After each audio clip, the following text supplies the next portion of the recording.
Hello students, welcome to prime cam. कैसे हो आप सभी? आई होप आप सभी बहुत अच्छे होंगे। कंटिन्यू करते हैं थर्मोडायनामिक्स चैप्टर को।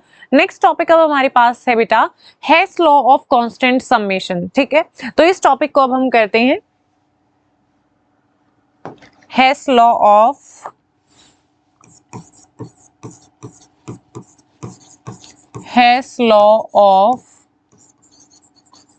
Constant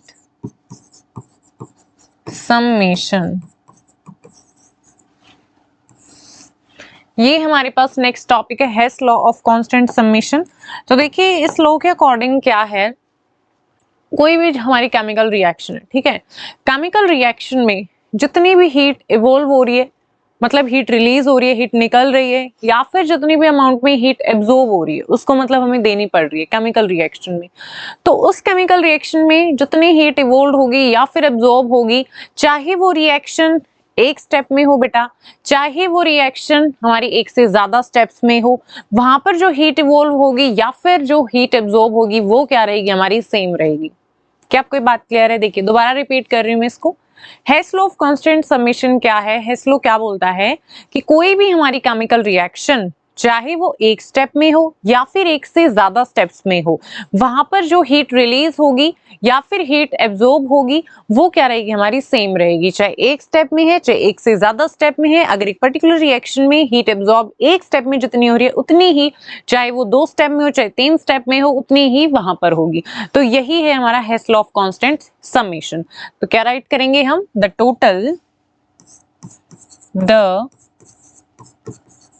total amount of heat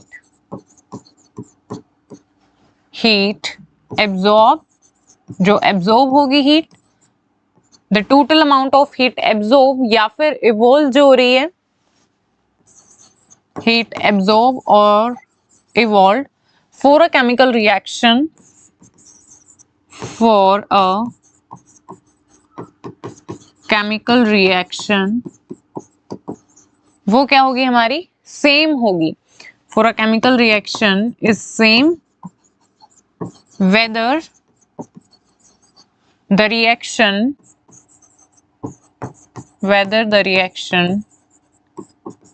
takes place in a single step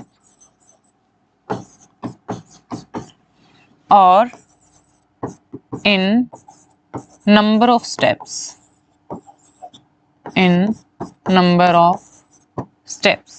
तो यही है हमारा हेस लॉ। टोटल अमाउंट में जो हीट एब्जॉर्ब होगी, ठीक है, जितनी भी हीट एब्जॉर्ब हो रही है या फिर इवोल्व हो रही है, total amount of heat absorb या फिर इवॉल्व किसी भी केमिकल रिएक्शन के लिए वो क्या रहेगी, हमारी सेम रहेगी, चाहे जो रिएक्शन है वो सिंगल स्टेप में हो या फिर रिएक्शन एक से ज्यादा स्टेप्स में हो। ये क्या है? हेस लॉ है। एग्जाम्पल से आपको समझाते हैं। देखिए यहां पर हमने लिया है कार्बन, ठीक है, कार्बन है, कंबशन हो रहा है ऑक्सीजन के साथ, तो यहाँ पर क्या फॉर्म होगा, CO2। तो देखिए एक स्टेप में हम पहले ले रहे हैं, कार्बन सॉलिड है, साथ में यहाँ पर ऑक्सीजन गैस फॉर्म में, तो क्या फॉर्म होगा यहाँ पर, CO2 गैसियस फॉर्म में। ठीक, अब यहाँ पर जो हीट इवॉल्व होती है बेटा, डेल्टा H जो होता है यहाँ पर वो कितना होता है, delta H is equal to होता है माइनस में 393.5 किलो जूल पर मोल, 393.5 किलो जूल पर मोल, ये हमारा डेल्टा H होता है। ठीक है, एक स्टेप में हमारी रिएक्शन हो रही है। अब यही रिएक्शन जब हमारी दूसरे तरीके से भी हो सकते हैं, मतलब यहाँ पर दो स्टेप हमारी हो सकते हैं। एक बार क्या हुआ, हमारे पास कार्बन है, यहाँ पर हाफ ऑक्सीजन है, पहले यहाँ पर कार्बन मोनोऑक्साइड बने, उसके बाद फिर यहाँ पर कार्बन डाइऑक्साइड बने, तो ये हमारा दूसरा पैटर्न हो जाएगा। यहाँ पर दो स्टेप्स में हमारी हो रही है, तो फिर यहाँ पर हम देखेंगे डेल्टा H क्या आएगा। ठीक है, यहाँ पर जब एक स्टेप में हो रही है तो डेल्टा H क्या है, 393.5 किलो जूल पर मोल, यही है। अब देखिए यहाँ पर दूसरा तरीका क्या है, दूसरा है कि यहाँ पर कार्बन है, कार्बन सॉलिड,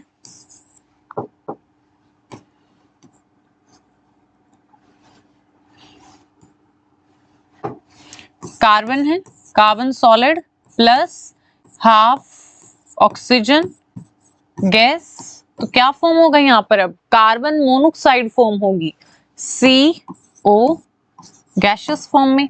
अब यहाँ पर जो डेल्टा H होता है, यहाँ पर जो हीट इवॉल्व होती है वो कितनी होती है, डेल्टा H यहाँ पर रहता है 110.5 किलो जूल पर मोल माइनस में, ठीक है ना, माइनस आ जाएगा, हीट इवॉल्व हो रही है ना, रिलीज हो रही है। सो डेल्टा H कितना 110.5 किलो जूल पर मोल, जब कार्बन साथ में ऑक्सीजन है और फॉर्म क्या हो रहा है, कार्बन मोनोक्साइड फॉर्म हो रहा है। अब दूसरा स्टेप में क्या होगा, यहाँ पर कार्बन मोनोक्साइड है गैसियस फॉर्म में, फिर यहाँ पर हाफ O2 गैसियस फॉर्म में, और यहाँ पर क्या फॉर्म हो जाएगा, CO2 गैसियस फॉर्म में, ठीक है। ये हमारा फर्स्ट स्टेप हो गया, ये सेकंड स्टेप होगा, ये एक ही स्टेप में हमने दिखा रखा है। ये अब दो स्टेप में जब हमारी रिएक्शन होगी, कार्बन जो है वो बर्न्ट होगा, ठीक है। तो यहाँ पर कार्बन मोनोक्साइड है, ऑक्सीजन है, कार्बन डाइऑक्साइड फॉर्म हो रहा है। अब इस रिएक्शन के लिए बेटा जो डेल्टा H रहता है वो कितना रहता है, यहाँ पर डेल्टा H की वैल्यू हमारी आती है माइनस का 3.0 किलो जूल पर मोल, ठीक है। यही रहता है हमारा, 5 हो जाएगा और यहाँ पर 3913, ठीक, 283.0 किलो जूल पर मोल। ये बेटा होते हैं हमारा डेल्टा H जो हीट रिलीज होती है इस पर्टिकुलर स्टेप के अंदर। तो ये दो स्टेप हो गए, यहाँ पर हमारी कार्बन डाइऑक्साइड फॉर्म हो रही है, यहाँ पर एक ही स्टेप में यहाँ पर कार्बन डाइऑक्साइड फॉर्म हो रही है, ठीक है। अब यहाँ पर हम देखेंगे नेट रिएक्शन क्या है हमारी, carbon plus oxygen to form carbon dioxide, और यहाँ पर डेल्टा H को हम क्या कर देंगे, दोनों के ऐड कर देंगे, देखेंगे नेट रिजल्ट हमारा क्या आएगा। तो चलिए करते हैं।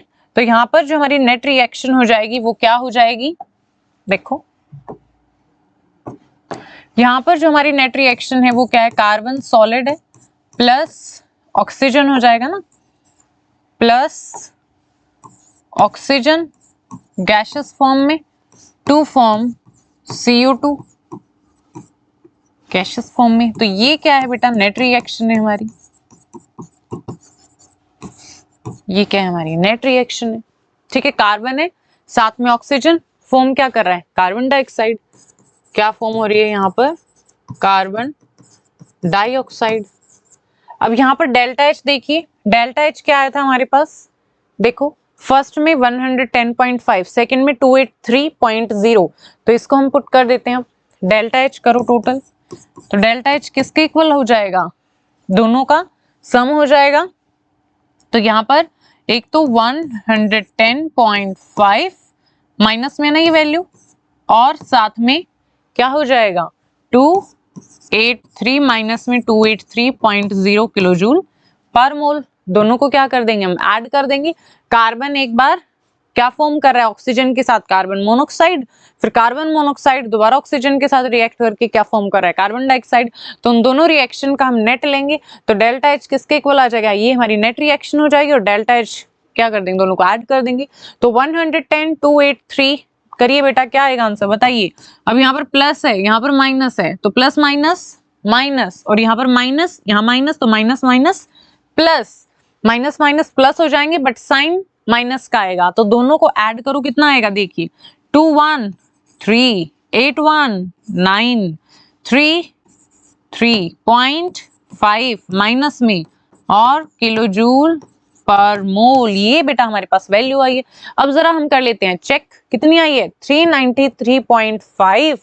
अब देखिए यहाँ पर 393.5, वाह, आगे बेटा सेम वैल्यू। तो यही तो मैं आपको बताने की कोशिश कर रही हूँ, यही तो अपना हेस लॉ है। क्या बोल रहा है ये कि चाहे हमारी रिएक्शन एक स्टेप में हो, चाहे हमारी रिएक्शन एक से ज्यादा स्टेप में हो, 2 स्टेप में हो रही है, 3 में हो रही है, 4 में हो रही है, कितने भी स्टेप्स में हो रही है वो, और एक स्टेप में चाहे हो रही हो, वहां पर जितनी हीट इवॉल्व होगी या फिर एब्जॉर्ब होगी वो हमारी सेम रहेगी, चाहे वो रिएक्शन एक स्टेप में हो या फिर एक से ज्यादा स्टेप में हो। सिंपल है बिल्कुल, ये हमारा हेस लॉ है, हेस लॉ ऑफ कांस्टेंट समेशन, ठीक है। तो एग्जैक्ट इक्वल आ रही है बिल्कुल, डेल्टा H एक स्टेप में हो रहा है तब भी 393.5 किलो जूल पर मोल माइनस में, और जब 2 स्टेप में हमारी हो रही है जब भी क्या आ रही है, जब भी क्या आ रही है हमारी माइनस 393.5 किलो जूल पर मोल। क्लियर हुई बात। तो यही है बेटा Hess law of constant summation. I hope यहाँ तक आपको सारी चीजें क्लियर होंगी। कोई डाउट आए तो कमेंट्स में कमेंट करना बेटा, और वीडियो अगर पसंद आए तो कमेंट करना जरूर, वीडियो को लाइक करना एंड अपने फ्रेंड्स के साथ बेटा शेयर करना। मिलते हैं फिर नेक्स्ट वीडियो के अंदर।